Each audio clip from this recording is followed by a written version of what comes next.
Now here's American comic and alienated drunk Doug Stanhope with his view on fear in the US news media.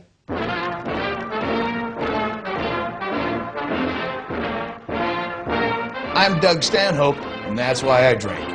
What is it that you're so afraid of, anyway? It's no secret to anybody that the news is just a constant battering ram of fear-mongering. If you want to be terrified, there's never-ending coverage that can make you scared shitless. Juvenile heart attacks. Could it be your child? Is someone masturbating in your sandwich at the local diner? You might not think so, but this horror movie graphic will change your mind. Can you get pig flu from pork chops?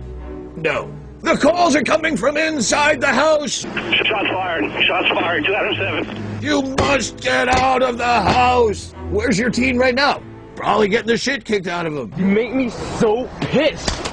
People tend to blame the news as though it's their fault for spreading all this fear, as though there's no market for it. You can't blame the news for making you afraid any more than you would blame horror movies or haunted houses. That's what people are buying into, and the reason that people are buying fear so easily and stockpiling it is you'd much rather believe all that bullshit that, immigrants are trying to take your job and pedophiles are trying to fuck your kids and terrorists are coming to blow up your Ford Focus in particular. That's far more palatable for people to buy than to accept the reality, which is that probably a statistical high Vegas odds probability is that nothing of any significance will ever happen to you in your entire boring life. You're not going to win the lottery. You're not going to get caught in gang violence or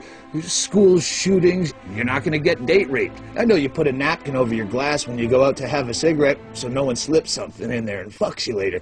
Wasn't going to happen anyway. Nothing's going to happen to you. You'll fall in love. They'll break your heart. Later on in life, you'll settle for less. They're not so much of a looker, not real high on the personality scale, but they're stable. You can make a family with them, and you'll push out rotten kids, and you'll get some awful job. You'll give up your dreams and sit in a cubicle. Maybe in your 50s, they'll find some lump in the back of your neck that they have to just cut out, and your daughter flies home from college in the Dakotas to be there by your side, but by then they found out it's benign. It's an outpatient procedure that you'll still bring up every Christmas dinner like it was some near-death experience. Before you carve the turkey, Mary, I just want to say, after my little scare with the neck thing, it made me reevaluate my entire life. And now I realize how much my family means to me. And just to have you all here, I know I get choked up every time I talk about this. Nothing ever happened to you. Stop milking it. Nothing ever happened in your whole boring life. So shut up, flip on the news, and carve the fucking turkey.